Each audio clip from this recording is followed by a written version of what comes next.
Welcome to the Wonder Podcast. Series 7 is about early intervention, and today we're joined by Shari Sayan, who is the PRC-Saltillo consultant for Washington State, who is also a parent of 3 children who use AAC. So Shari, thank you for joining us today. We're so excited to have you. Thank you. Thank you for having me. Shari, you've been working in early intervention most of your life, is what I understand. And you're an SLP with a special ed endorsement. You've worked in many different settings, but you also come to this, the AAC AT world with a personal experience as a mom. And so today we wanted to talk to you about your role as a mom, and then and so your opinions today aren't so much about your professional role at PRC-Saltillo, but coming as your own personal experience. So tell us a little bit about yourself and how all this, tell us about your family. And Okay.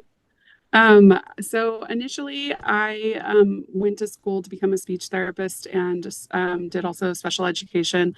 And I was working, I initially was working in schools in California. I served children birth to 22. And I had one of my schools that was 100%, all the students were using some sort of AAC.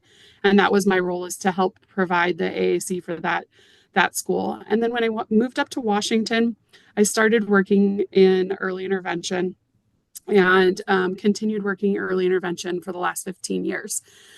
So I had a little bit of early intervention while I was in California, but then the last 15 years, all of my years have basically been working with the littlest of our kids, trying to give them the biggest advantage as they're going into before they're going into preschool and going up into their education.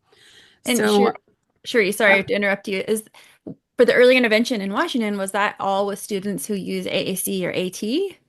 I saw a number of children. I was trying to get them access to AAC, but not all of my kids were a good fit for AAC. When I first started working here in Washington, the big push was to do low tech and maybe some mid tech with younger children. And so we were trying to do a lot of low tech and mid tech. And then over the years, the push has been, we don't need to prove competency to use AAC. And we were trying to get high tech devices for younger and younger children. I remember my first kid that I was trying to get a device for him when he was 3, when it was very evident, like he had a syndrome that we knew he wasn't going to be verbal. And so we started trying to get him a communication device at 3 years old. And everybody was like, oh my gosh, that's crazy, a 3-year-old with a device. And so Shari, though, you did not take extensive courses in any kind of grad program on any of this, because there is no such thing even now. No, so I had half a semester. Yes. I mean, I had a 6-week summer class that I actually TA'd for. I did too. It was like, so what do you think? Just dig just a little bit further back. There must be a mindset piece for you then, walking into a classroom with AAC, having not enough information, or walking into early intervention where they're not using high tech. Like, what is your mindset then, and how did you get that? How did you cultivate let's try it mentality, even regardless of the age, regardless of the fact that you weren't an expert on it, right? You weren't a rep then. So it was like, where was your mindset, and where did that come from? I think so in school, one of the things that I worked very closely with the professor that did teach the AAC course. Again, it was a half a semester. It wasn't even an entire semester or an entire year. But so then I started TAing for her. and I started taking over all of our clinic devices. Mm-hmm. At the time, people would regularly not know what they were doing, and they would overwrite somebody's personal vocabulary that was on one of our clinic devices. So I was putting the originals back on the devices, writing out all the steps. And so I just started getting familiar with them while I was still in grad school. And so I really geared almost, I mean, even all of my internships, I was trying to find something that had some piece of AAC.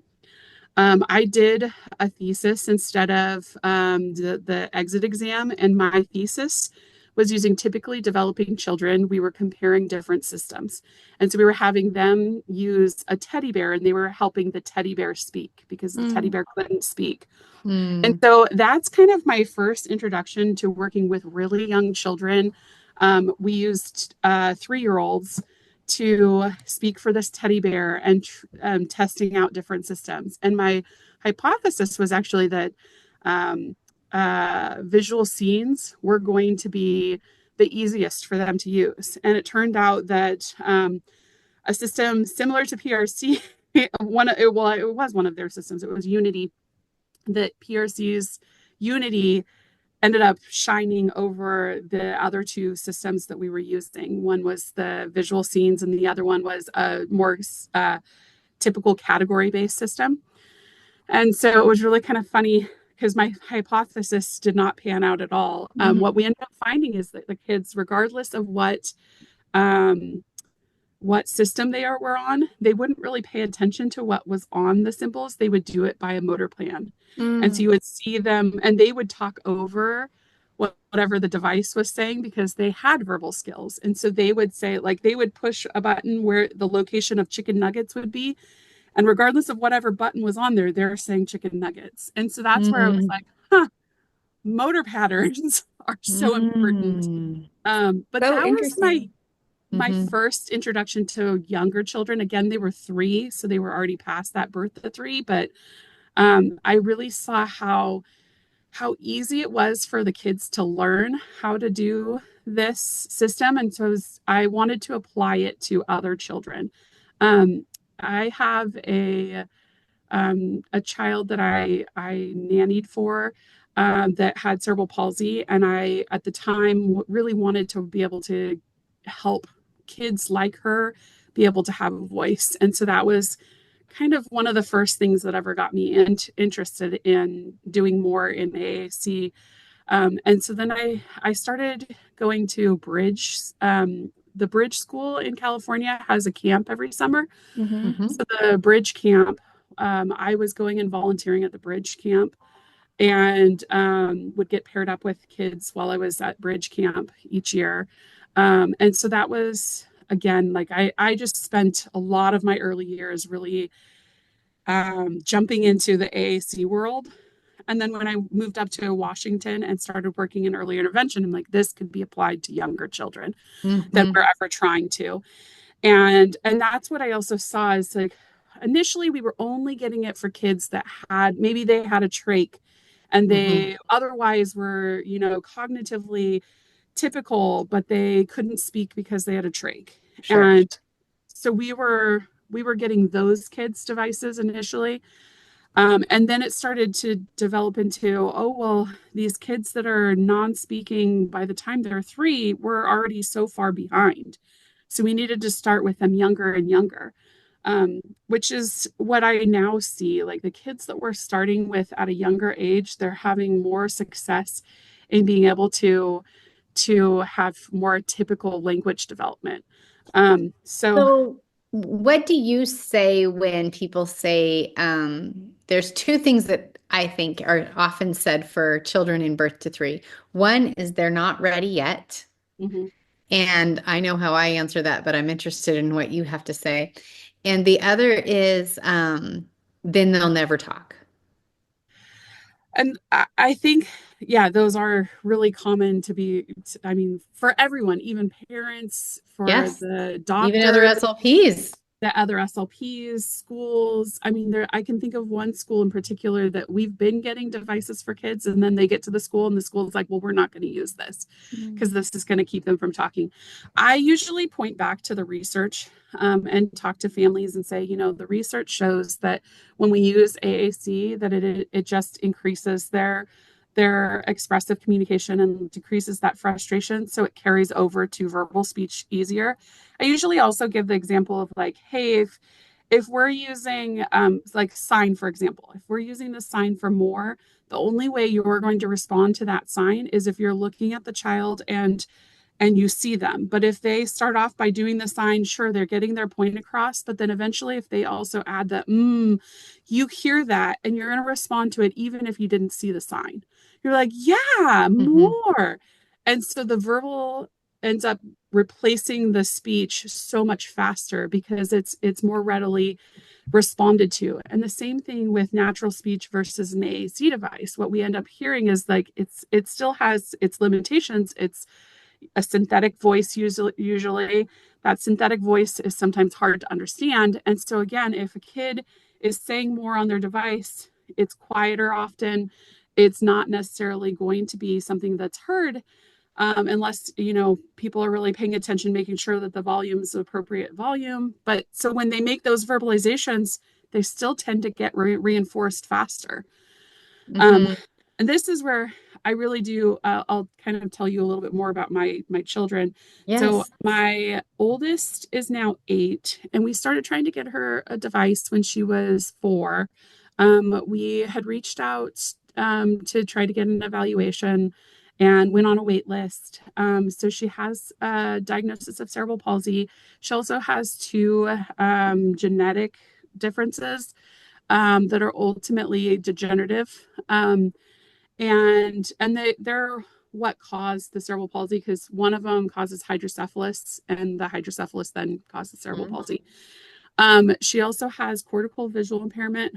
Her vision is like, so her visual acuity for up close is 2100 in her better eye corrected, and 2125 in her worse eye corrected, and then distance is 2500.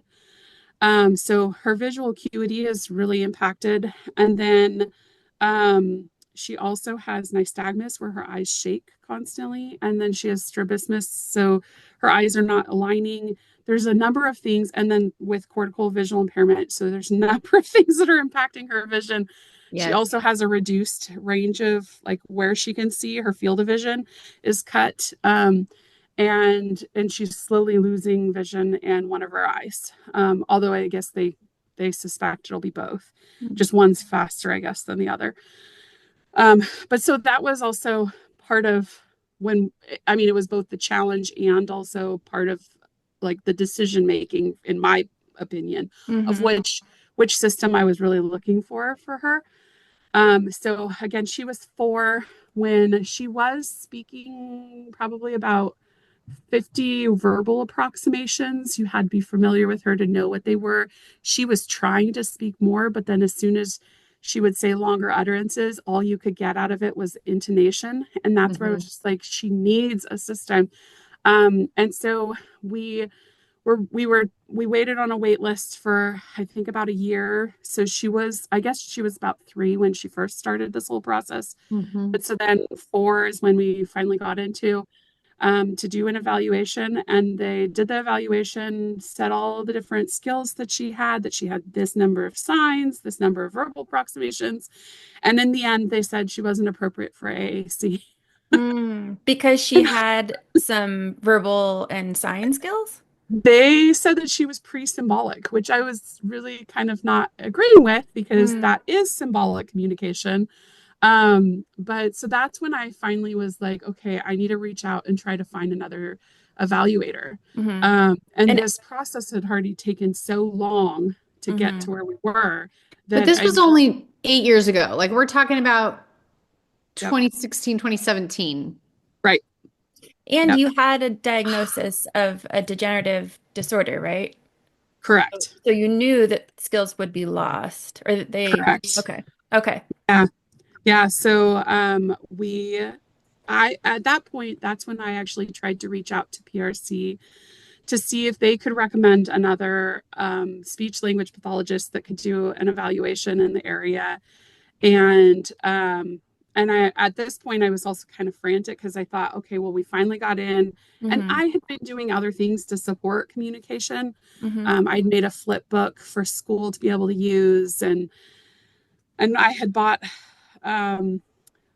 speech, like the little buttons to be able to put all over our output house. buttons.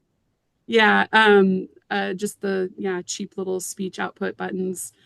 But so anyway, I had been using stuff like that, but then I kind of felt like an urgency of like I have to find somebody now because we're going to be going into kindergarten and still don't have enough communication. Right. And so that was kind of my big worry was here we're going into kindergarten and we still don't have basic concepts really. And so I reached out to the company and found out that there wasn't anyone in the Washington area. They were using somebody that was covering for an open area. And so when I realized that there wasn't anyone here, I was like, okay. There was nobody in the role of consultant for the company. Yeah. So I, at the same time as trying to find a new evaluator and trialing a device, I was applying for the position. And then my baby was born right before I started for the company. And so initially, like I didn't have any intentions of going back to work. I had been off work for a little bit, raising my children.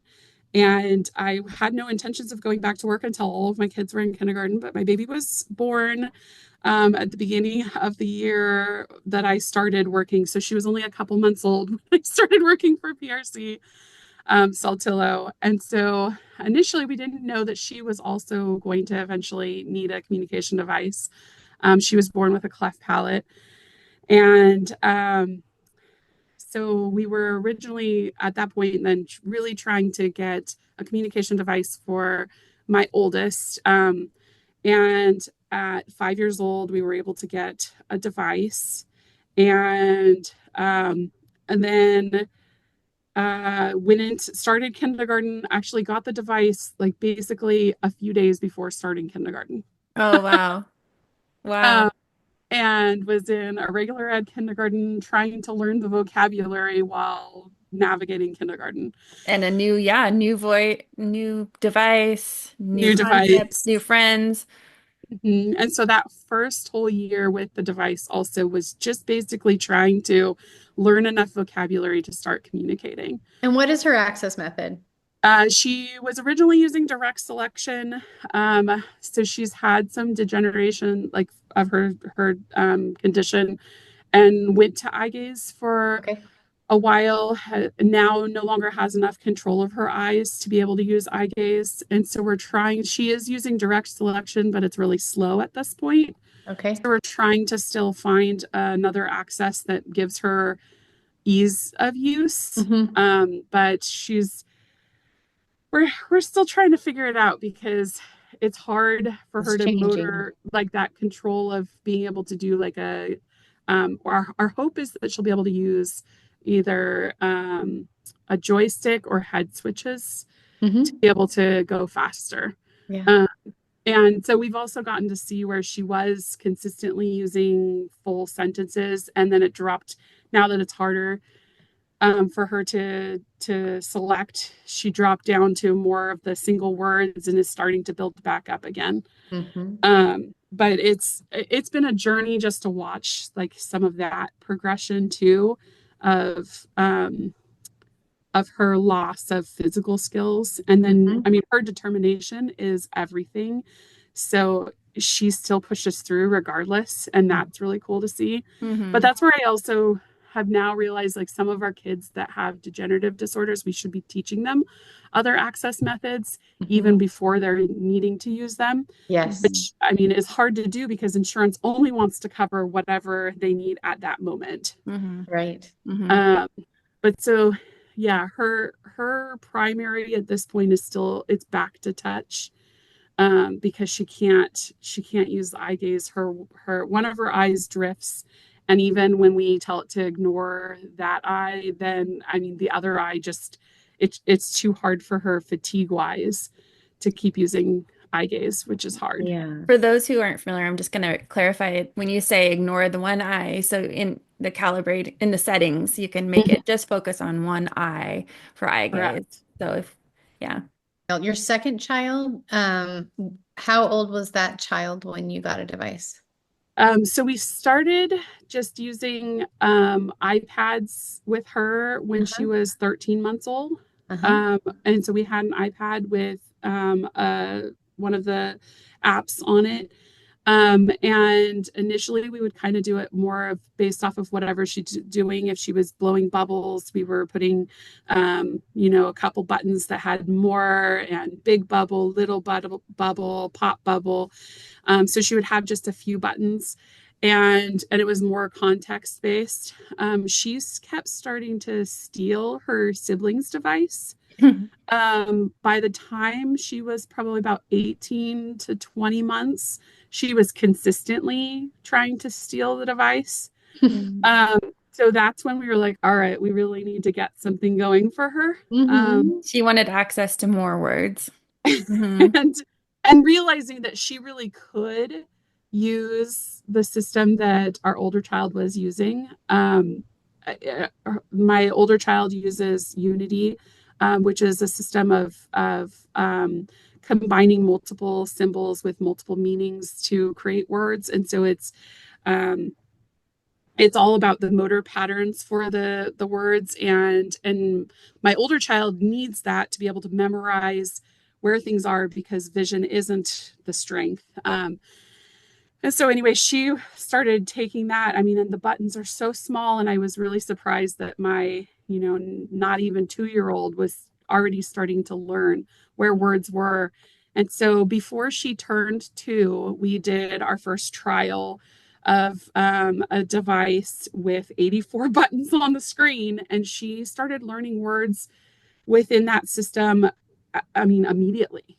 It was kind of shocking how quick I could teach her vocabulary. Now she has a cleft palate. They did her repair of her cleft palate, and it tore back open after 6 days. And so it's actually come back to being closed. The skin is closed, but we believe that the muscle maybe when it tore back open, maybe didn't come back together. So she doesn't seem to have any muscle function. And so she has a very limited repertoire of consonants. And then she also appears to have apraxia. So that was a big piece of why initially we were like, oh, she's going to develop speech. They're going to fix her palate. Everything's going to, develop typically. And then when it wasn't as successful as we had hoped, they initially still had us working very, very hard in speech to try to see if we could get more verbal communication. But then what we just kept seeing was that she was getting very frustrated and wanted to be able to communicate. And there's things that she just couldn't figure out how to communicate them to us with either verbal or sign or anything else. So she was getting more and more frustrated. And we started really aggressively trying to get her a device around 20 months. And by the time she was 2, again, she started consistently using a device. And so it's been kind of amazing to watch. I remember the day that her device arrived and we opened the box and we pulled it out. The first thing she said on the device, and again, she had been using trial devices before this. She had gained quite a bit of vocabulary by that time. But when she opened her own device, I think she recognized, like, this is mine. And she told us, thank you, mama, thank you, mommy. And it was like, oh my gosh, this is so amazing that she even has the ability to do this already. Yes. From opening the box and pulling out the device, like she's already got enough vocabulary to tell us thank you. And wow. She it just was amazing to see. And even now, like when she goes off to school, Her friends will come circle around her. The teacher will tell us like I want one for all of them. Mm-hmm. And like, Mm-hmm. and I wish that more of our SLPs and doctors, everybody would recognize how important it is to get communication. Kind of circling back to your original question of like, what do I say to people when they are telling me? I give them examples of these are some of the success stories. I know of at this point so many success stories, but I have kids that they get their device, they use it for 6 months, and then their verbal skills start taking off because they're finally getting that cause and effect. And I even had one parent that was telling me like, oh man, insurance paid all this money for this device, and we used it for 6 months, and now we only use it for repairs. But I mean, insurance just paid all this money. And I said, so would you go back and not get the device if you knew what you knew now? And I mean, I've never heard anyone say back to me, oh gosh, no, I wouldn't get it. Everybody's always like, I would get it 100 times over. Like, right, when you put it that way, like we wouldn't have made the progress we made without this device. Right. But what a difference in your stories. And I know they're different people, but you know, your daughter, I don't know the gender. Your oldest. They're both girls. Okay. Your oldest daughter, right, doesn't even qualify, right? But it's really because of lack of experience or exposure is what that is. If you even agree with if we can even give grace to the evaluator for that at all, I'm not sure. But when we're talking about your second daughter who got exposure to it right away, how proficient she was before age 2. I just did an evaluation this week, and I said they don't have to be good at it right now. They've never seen it before. Right. But they have the right to get good at it. They have the right to learn how to communicate with it. And then when they're not ready yet, it's like we are human beings born to have human connection. So we're always ready to connect and communicate. So we're born ready. Now, how we access it, the cognitive load, the ever-changing bodies, all of that stuff is a moving target. Right. But the born ready to communicate and born for the need for connection, there's not ready yet for that. And if they're not ready because they haven't been exposed to it, they're not good at it because you need it all the time. And exposed to it once a week for 30 minutes with your therapist isn't even always enough versus your daughters crawling around using this and getting so good at it because of the constant and consistent availability of the words. And I think that that's so critical. I remember, and by the way, it's very normal as an SLP to torture your children with AAC at young ages, even if they can, even if you don't know or aren't aware of any disability. So they'll all be in therapy later, maybe. But I remember because I was in my board maker PECS phase of my career when my daughter was 8 months old. And I remember she crawled across the room and grabbed the picture of Bubbles and crawled back to me. And she was 8 months old. And I was like, check. Symbolic language, right? Now, could she do a whole bunch of them? I don't know, but she was 8 months old. And I was like, so when do we think we should be giving them an opportunity to communicate with pictures? Probably pretty young. Yeah, exactly. So anyways, I mean, it's normal for us to try bizarre AAC stuff with our children. Sarah, did you ever do that? Oh, yeah. I know I have. Yeah. I know I was even babysitting a child and I tried eye gaze with a 7-month-old. How did it go? I was shocked. They can totally use it. And they're pretty quick to start learning how to do that triadic gaze of looking at the device, having it say something, then looking back at you. Like, are you going to respond now? Yes. My youngest eye gaze user evaluation, I think, was 13 months, but that's just because it takes that long to do the process, right? Yeah. Shri, I'm thinking about parents who might be in the stage you're at when you had your second child, and you said, or either of your children, but you recognized that they needed some sort of support for communication, and um you said with your second child there was a point, I don't remember how old, but pretty, fairly young, where you said you more aggressively pursued getting her a device. So what did that look like, and what suggestions do you have for families who are like, what does that look like? What do I do? Yeah. So I think the point that I really started seeing it too is, they all hit a certain point that they are starting to use more verbal communication. Most kids around 18 months old, they're starting to use more verbal communication than just gestures. And when we have a kid that has anything that's impacting that, they start showing more frustration and more of those tantrums because they aren't able to shift over to verbal communication. And so that is when I was like, oh my gosh, she needs more communication. Like, she's trying to communicate with us. We can't understand her.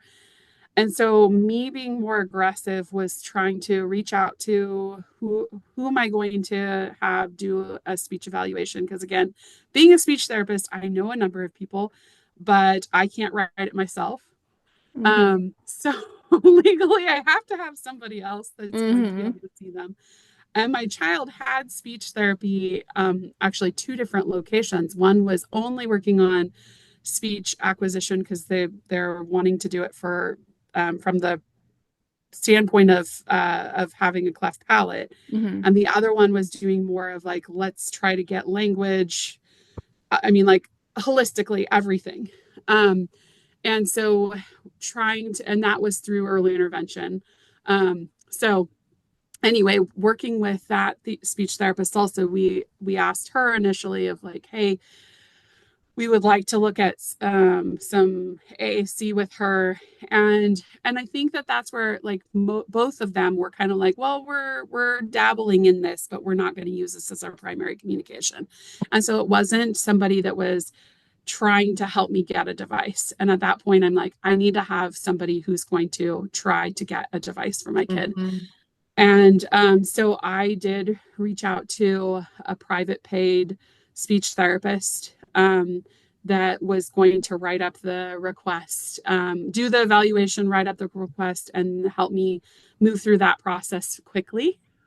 Yeah. And so I think that sometimes really seeing somebody that's what they specialize in is AAC is really helpful. If you're one of those parents that's like, I want this and I want this now, going to somebody that's all they do is always going to be faster. Right. Than somebody who's doing, one request every 6 months or every year. Or even if they're doing one every 3 months, they still don't have the same experience as somebody who's doing them consistently. And for sure. And, I think I train SLPs all day long. So I'm an evaluator and trainer for the state of Arizona. And I train speech language pathologists all day long because even though we all have the same degree, it's most AAC is learned through experience. Right. And if that's not the population you've been working with, just because you have the MACCC, SLP, whatever, doesn't make you qualified. And that's what the average person doesn't know. They don't know that you could be an amazing speech pathologist that works on stuttering and has never been used a communication device, and you're still a legitimate speech language pathologist, by the way. Right. But this is not your specialty within the specialty, right? And so I think that's what's dangerous is when another SLP says they're not ready yet, because actually the SLP is not ready yet because she doesn't know what she would do if the kid had a device, or I don't know, where I'm just working on verbal speech. So sometimes the SLP will say something within their comfort level, and it is taken as if that's the only professional opinion, so it must be correct. And I do feel like as a parent, going with your gut that oh, this is a good speech pathologist to help my kid in early intervention, and they really have improved their play skills and their babbling, but we're a long ways from speech. I want another opinion. I want to say permission, let's give permission for you to have several kinds of speech pathologists working with your child in early intervention. Yeah. Mm-hmm. Yeah, we really do need a team approach too. I mean, I know from working with Seattle Children's, they were like, well, until you've had really aggressive speech therapy just geared towards speech for at least 6 months, they wouldn't even consider whether or not her cleft palate, if she had velar pharyngeal insufficiency. And so that's where it was just like, okay, I know I need to, and I hate saying that this was to check a box, but we were still like, okay, we need to do this so we can make sure that this is what we're looking at and check this box or uncheck it, whichever we're going to do. So we need to do this, but I also don't want to put her communication on the back burner. Yeah.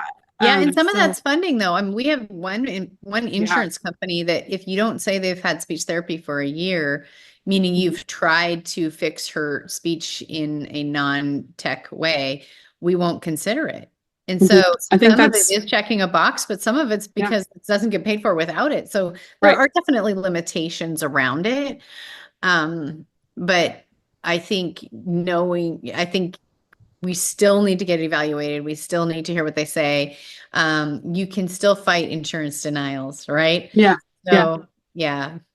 I always tell people at this point, like, if you get a denial, first of all, go out and buy a lottery ticket, because it's not all device requests are getting a denial, but if you did, you're kind of the lucky one that got a denial. But then that gives us something to then respond to. We have the denial, we have it in hand, we know what they're denying over, and you can respond back to it. Yeah. And that shouldn't be that's the end all. And even if they uphold the denial, you still have a process to be able to then go and go after the denial again. And then there's always, maturation and trying again. That doesn't work. And that's where I do see a huge difference between when I was getting my older child a device to my younger child. The acceptance of using a device with a younger and younger child is getting easier to talk to people about. I still hear doctors' offices and schools and speech therapists and all of those of people saying like, oh, well, they're not ready yet. Or even some of these kids that we've really worked hard in getting them a device in early intervention, and then they go into the school system and school's like, yeah, we're not going to use that. And I will say, can you please invite me in? Can I come out to you? Can I help support you? And can I get you to understand like what this system looks like and how it can be beneficial? I think of one of the kids that I've worked with from a professional standpoint, that she got a device at 2.5 years old, as a child that was high needs, and a very high needs child. And I think a lot of people looked at us as crazy of trying to get her a device at 2.5. We started exposing her to the device at 2.5. A year later, she had one word. And I know that people are like, a year to get one word. Well, we started looking at her system differently and how could we support her system differently at that point. And within a couple of weeks, she had 5, 6, 7. And I mean, her vocabulary was growing like crazy. But had she not had that first year of exposure, she wouldn't have started growing her vocabulary like crazy at 3.5. And that's where I think people forget that our typically developing children, they get exposure to language for the 9 months they're in utero, the year that they're out, and before people are ever expecting them to have verbal communication. And so that's already a year and 9 months of exposure to language. And here are these kids that are non-speaking, we're throwing a device at them and expecting them to use it immediately. I mean, like that 2.5-year-old, she she needed a year of having exposure before she ever really started using it, and then took off. And more recently, now she's just entered kindergarten, and that her family shared that they were trying to get her Oreos, and she wanted her Oreos, and the one-on-one, I don't know if she wasn't paying attention or what. I think it was that the one-on-one was going to look to model something on their modeling device, and the child then wrote, "Play you cookie open." And so she was telling her, like, I need you to open my cookies. Like, Yeah. stop what you're doing and open my cookies. And it was amazing. And we've kind of debated, like, did she mean to say play? But we often see that she'll say, like, play iPad, or she'll say other things where she's telling you play. So we think that that's also part of where she goes, I tell you to play with me, and that's how I get you to engage with me. Mm-hmm. So I think that that's where she also was like, play you open, cookie open was her way of telling you, like, I need you to help me with Pay this game of attention. opening my cookies. Right. I love that. And Yeah. I just, that to me, we would never be where we're at right now had we not started when she was, 2.5 years old. Yeah. Right. And all the receptive language that she was hearing and being modeled for her. I think Yeah. sometimes we forget about AAC and the receptive benefit. Yeah, Now, Shari, I have a question for you because you have a third child who I uses do. AAC. Tell me about that child. So And my third child is my middle child. And initially my middle child was pretty like I guess to classify my middle child's speech, it was very echolalic, scripting, Gestalt language processor. And I knew everything that my child was saying, where it came from, who says it, like whether it came from a movie, whether it's something I regularly said. I knew where it came from. And I played that interpreter really heavily for my child. So my child did develop verbal skills. And initially, I kind of kicked myself of not looking at AAC younger, because my child entered kindergarten, and we were thinking, at home, my kid speaks in full sentences. And so we thought, okay, you're going into kindergarten, you're going to do okay. And I went to go volunteer in the school after my kid had been in school for 4 months in kindergarten. And I was in the classroom, and my kid whispered back a sentence to me, and in answering something. And the teacher's jaw dropped. And she turned to me and goes, he speaks in sentences? oh, And I said, yeah. What do you mean? And she goes, I've never heard him say more than one word at a time. And she goes, that just exceeded his word count for the month. wow. And in me volunteering that one day. And so what I then started volunteering in this classroom regularly. And by the second time that I was there, she was like, he's just exceeded the amount of words that he's spoken all year. And but so I continuously volunteered in his classroom. We set up some of the stuff that was more like he would have a note to be able to say that he needed to have a sensory break, or he had a couple different fidgets that were her cue to that maybe she needed to do a check-in with him. We had a lot of little like low-tech stuff that we were working with him. And then what we realized is that he has selective mutism. And so we started working with his therapists and everybody, just trying to address selective mutism. And now there's a pretty large controversy of whether or not to use AAC with somebody with selective mutism as well. And what we had noticed is that, again, when at home we have some of these fight, flight, or freeze moments, where my kid would completely shut down and wasn't able to communicate with us, that he was stealing his older sibling's device and would be able to tell me what happened. And that's when I was like, oh, I need to give you access to something. And so we initially downloaded the LAMP app onto his his tablet, and so gave him access in that way. Well, whenever he would get in trouble, his tablet ends up being the thing that gets put in timeout. And I mean, it's usually around the tablet that he's, refusing to do something because he's on the tablet. So it was getting in timeout. And which then made me realize, like, you don't have access to communication when it's out of reach. Right.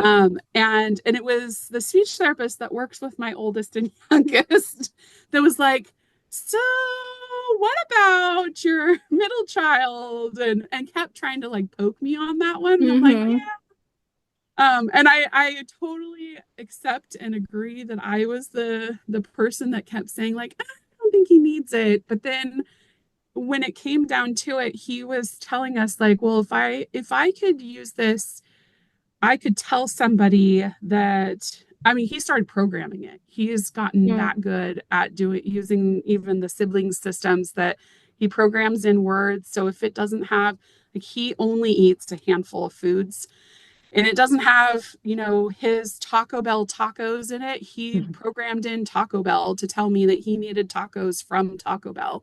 That's awesome. And, so when he started programming it to telling me what he needed, and it was decreasing his those fight, flight, or freeze moments, like he can get through them faster, he can calm down faster. That's when I finally agreed with the speech therapist that's working with my other two, and said, okay, yeah, you're right, we need to do a request. And so we're getting him his own device at this point. And then we also, again, like we've spoken to the specialists at Seattle Children's and the selective mutism like group that they have through Seattle Children's Autism Center, and they did the formal diagnosis and everything. And we asked them, like, what is your opinion of using AAC? And she said, with selective mutism, what we want to do is make sure that we're not giving them something to replace communication, but as long as it's being a supplement to communication and does help with those fight, flight, or freeze moments, that it's a really positive way to be able to use AAC. And so he became a part-time AAC user. Yeah. But when you think about it, in early intervention for him, so the first few years of life, he's in his home with his safe people. I don't know that we understand selective mutism as much as sometimes I feel like we're at our infancy even understanding that. But you're a part-time user, because at home you might be more verbal. And when I do evaluations, so sometimes I feel like those kiddos are harder to see the value of early intervention AAC, because you don't see the selective mutism pieces of it, meaning they're not selecting not to talk, because you're only observing them in a very comfortable space. Yeah. But so potentially an early intervention would look like preschool time, or something where you're like, oh, when they got into preschool, we found out they didn't talk all year, right? So there's different ways that may develop. So, and I mean, I've had selective mutism pop up in later in life in children due to trauma and other things. But as far as so early intervention isn't even possible for all children, because there is no deficit at that point. But I think what we're talking about in the early intervention series is when there is a deficit, we are compounding. And what I think the research does show is that you can have typical comprehension, and if you have no way to express yourself, then we create the delay in learning. So if you can't express, then you basically, eventually they kind of have a stop on, or I can't learn more until I can express what I know. That's kind of, language is dynamic in that way. And so I think we don't want to stunt the receptive language skills by not giving them an expressive way to do that. And that's kind of the way I talk about early intervention is like, they always talk more when they get the device, and between there and then we need to keep the learning going. We need to keep the receptive language coming in. It's like a hose. If we don't let it out, all that water gets stagnant. And so I think it's really important to think about how can we frame it so that we can keep language moving forward. They weren't born with a language disorder. They have a speech issue. And I think even parents understanding the difference between speech and language is important. Their speech is delayed, but let's keep the language moving forward. And sometimes that is a helpful distinguishing vocabulary for people to understand the two components of being verbal at a young age. I think that it's also a challenge for some parents to recognize, like, they can get their kids' needs met, and that I understand what they need or what they want. But the things that you miss out on are all those comments. There isn't all of the commenting on things when you're limited to only being able to express your basic wants and needs. And I mean, this morning actually is a really good example. I bought new pants for my oldest. It's picture day for my youngest, and my oldest got new pants today too, because I had bought an outfit for my youngest, and I brought him in, and verbally my oldest said something that approximated, "It's cute." And I'm like, oh my gosh, I don't think I've ever heard any of those kinds of little comments. And my oldest most certainly is still trying to use verbal communication. And the more that her communication develops using her device, the more she actually does start figuring out ways to say it verbally too. But I was just like, holy cow, you just commented, it's cute. And it's not something that I normally would ever get out of my oldest verbally either, because it's usually just limited to basic needs. Nouns is usually all we can ever understand out of her communication. So it is something that we really need, that early intervention, to be able to get them doing more than just basic needs and wants being met. It's so true, Shari. I think you're right on that. Like, in my own experience, and I think with all of us, we think about when your child is young and you're worried about, are they eating, right? Are they feeding? The choices around that, and to think about all of the other pragmatic functions, right? All of the other reasons we communicate. I love that perspective of how we can think about whether a child may need AAC at a young age, thinking about beyond those basic needs. Yeah. We are running out of time, and I wish we weren't, because I love your perspective, hearing about your own children and their stories, and 3 different journeys in early intervention and AAC use, and then also your perspective professionally. We really appreciate you being so candid with us and for sharing. And I think it's going to be helpful for others who are going through this journey. Yes, thank you so much for sharing your perspective and for saying there's no rep in my area. Well, I'll be the rep. Like, let me add it. Let's make sure there's resources, right? You know, when you identifying the problem, being part of the solution. And I love that for your community. Thank you. And thank you so much for taking the time to do all of this. I think it's amazing that you guys have this resource for others to be able to hear what we can do as parents. And I mean, because most of us are not somebody that has a background in speech. Exactly. So, Thanks, Shari. Thanks. The contents of this podcast were developed under contract with the Washington Office of the Superintendent of Public Instruction, U.S. Department of Education, and administered by Central Washington University. However, those contents did not necessarily represent the policy of the OSPI and CWU, and you should not assume endorsement by the federal and state government.